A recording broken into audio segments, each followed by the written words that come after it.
जय श्री कृष्णा दोस्तों, कैसे हो आप सभी लोग। आई होप आप सभी लोग ठीक होंगे, स्वस्थ होंगे, मस्त होंगे और ढेर सारी हैप्पीनेस को एंजॉय कर रहे होंगे। जी हाँ, तो आज की वीडियो ना कुछ खास लोगों के लिए है। हर किसी के लिए आज की वीडियो नहीं है, क्योंकि पता है आज मैं किसी और टॉपिक पे वीडियो बना रही थी, लेकिन अंदर ही अंदर अचानक मेरे माइंड में ये थॉट्स आया कि नहीं, मुझे इस टॉपिक पे वीडियो बनाना है।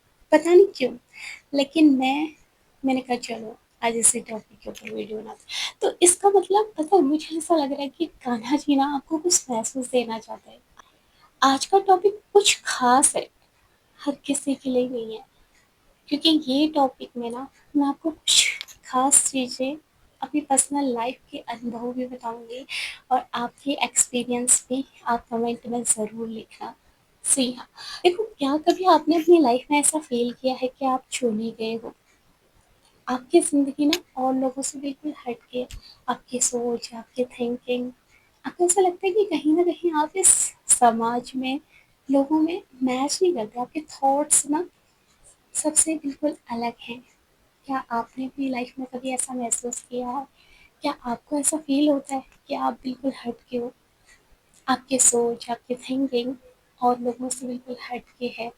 क्या आपको ऐसा लगता है कि जो ज्ञान 50-60 की उम्र में जाकर लोगों को अनुभव होता है, वो ज्ञान, वो नॉलेज आपको अभी इस छोटी सी उम्र में सब कुछ नॉलेज होने लगी है। आपको हर चीज़ का अनुभव होने लग गया है। आप हर चीज़ को समझने लगे हो। क्या आपने अपनी लाइफ में कभी ऐसा महसूस किया है? और अगर करा है ना, तो समझ लीजिए कि आप छूने गए हो। अगर आप कान्हा जी के भक्त हो, आप कान्हा जी को बहुत ज़्यादा मानते हो, तो आज का मैसेज कान्हा जी की तरफ से ही आपके लिए है, क्योंकि मैंने खुद इन चीज़ों को अपनी लाइफ में अनुभव किया है। आज की वीडियो में मैं आपसे जो भी बातें शेयर करूँगी ना, ये मेरे पर्सनल अनुभव है और उन्हीं को मैं आपके साथ शेयर कर रही हूँ, क्योंकि मैंने इन चीज़ों को अपनी लाइफ में अनुभव किया है।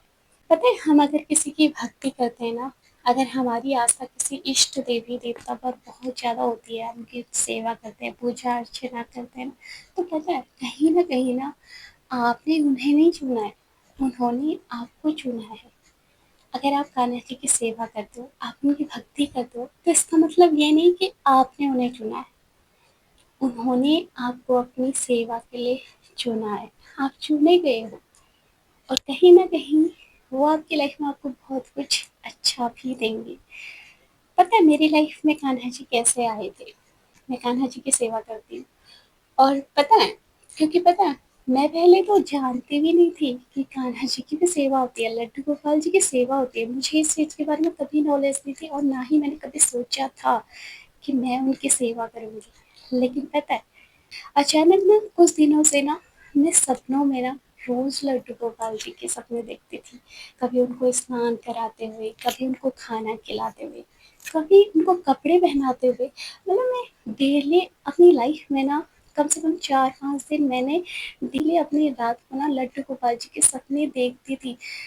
ऐसा फील होता था कि यार, मुझे क्यों लड्डू गोपाल जी दिखते हैं। यही सारी बातें ना मैंने अपने हस्बैंड से शेयर करी कि यार, मुझे पता नहीं क्यों कान्हा जी बहुत ज़्यादा दिखते हैं। ऐसा ऐसे में उनकी सेवा करते हुए मैं खुद को देखती हूँ, पता नहीं क्यों दिखते हैं। और पता है, उन्होंने कहा ऐसे दिखते होंगे, है ना। लेकिन उन्होंने कोई माइंड नहीं किया, मैंने भी कोई माइंड नहीं किया। लेकिन मैंने उनको एक बात बोली थी कि यार, मेरा मन कर रहा है कान्हा जी की सेवा करने का। फिर उसके बाद मैंने कहा छोड़ो छोड़ो, फिर माइंड में नहीं आई वो बात, छोड़ दी, भूल गई। फिर पता है, अचानक एक दिन ना इनके दोस्त लोग वृंदावन जा रहे थे, तो इन्होंने कहा मैं वृंदावन जा रहा हूँ। तो मैंने कहा यार, मेरा मन ना कान्हा जी की सेवा करने का है, क्या आप कान्हा जी ले आओगे मेरे लिए? और पता है, कह तो दिया इनका, चल ठीक है ले आऊँगा, लेकिन तू कर पाएगी? ऐसा बोला और मुझे भी अंदर से कहीं न कहीं ऐसा फ़ील हो रहा था कि पता नहीं मैं कान्हा जी की सेवा कर पाऊँगी या नहीं कर पाऊँगी। और उसके बाद पता है ये चले गए थे, लेकिन पूरे दिन भर ये घर नहीं आए थे, ये वहीं वृंदावन में थे पूरा दिन। तो पता है पूरे दिन भर माइंड में ऐसा हो रहा था कि कहीं मैं कान्हा जी की सेवा कर पाऊँगी? क्या मेरे से वो सारे नियम हो पाएँगे? क्या मैं कर पाऊँगी वो सारी चीज़ें? और मेरे माइंड में ना यही सारी चीज़ें घूम रही थी और मन कर रहा था कि यार उनको बोल दूँ कि यार मत लाना कान्हा जी, मैं नहीं कर पाऊँगी उनकी सेवा। पता है, मन में ऐसा हो रहा था, सोच रही थी, लेकिन बोल नहीं पाई। और शाम को जी घर आए, जाना जी को ले आएंगे। फिर भी डर लग रहा था कि सेवा करूं या फिर मंदिर में ऐसे ही स्थापित कर दूं और भगवानों की तरफ केवल उनकी पूजा अर्चना करूं। क्योंकि मन में ये डर था कि यार सेवा में बहुत कुछ होता है, सेवा के बहुत सारे नियम होते हैं, अगर मैं उन नियमों को फॉलो नहीं कर पाऊंगी कहीं ना कहीं उस चीज़ का दोष लगेगा। ये मेरे माइंड में था। लेकिन फिर मैंने कहा नहीं यार, मैंने इस भाव से लाई हूँ ना, सेवा करने के भाव से लाई हूँ, तो मैं सेवा ही करूँगी। और फिर पता है, फिर आई थी एकादशी। मैंने जब उनको ले आए थे उसके बाद मैंने एक शुभ दिन देखा एकादशी का। उस दिन मैंने उनकी प्राण प्रतिष्ठा की। उस दिन से मैंने उनकी सेवा अर्चना करनी स्टार्ट कर दी। सचमुच कान्हा जी अगर मेरे घर में आना चाहते थे ना, मेरे मेरे से उनकी सेवा लेनी चाहते थे, अगर वो मेरे से सेवा लेना चाहते थे तभी वो मेरे घर में अचानक आ पाए। और अचानक इनका वृंदावन जाना, अचानक उनको लेके आना, अचानक मेरी उनसे उनकी सेवा करना, ये सब कुछ पता है अपने आप कराते हैं वो। उनकी उनके हिसाब से सब कुछ होता है हमारी लाइफ में। वो जो चाहते हैं ना वही हमारी लाइफ में होता है। मेरा कहने का मतलब यही है कि अगर आप उनकी सेवा करते हो ना, अगर आप उनकी भक्ति करते हो, अगर आप उनका नाम जाप भी करते हो ना, वो उनकी मर्जी से करते हो। उनकी मर्जी के बिना ना आप उनका नाम भी नहीं ले सकते। उनकी सेवा करना तो दूर, उनका नाम जाप भी नहीं कर सकते। जब तक उनकी कृपा नहीं होगी तब तक आप उनका नाम जाप भी नहीं कर पाओगे। इसलिए मैं कह रही हूँ कि ईश्वर की मर्जी के बिना ना आपकी लाइफ में कुछ भी संभव नहीं है। और अगर आपको अंदर से ऐसा फील हो रहा है ना कि आप चुने गए हो ईश्वर के द्वारा, आपका स्पिरिचुअलिटी की तरफ को बहुत ज़्यादा झुकाव होना पहले नहीं था, लेकिन अब आपको ना अंदर से ऐसा फील होता है कि यार आपको हर समय 24 घंटे ना भगवान याद आते हैं। ईश्वर का चिंतन आपका मन बार बार करने का करता है। आपका अध्यात्म की तरफ को झुकाव बढ़ने लगता है। आप भगवान को बहुत ज़्यादा मानते हो, आपकी आस्था उनके ऊपर है।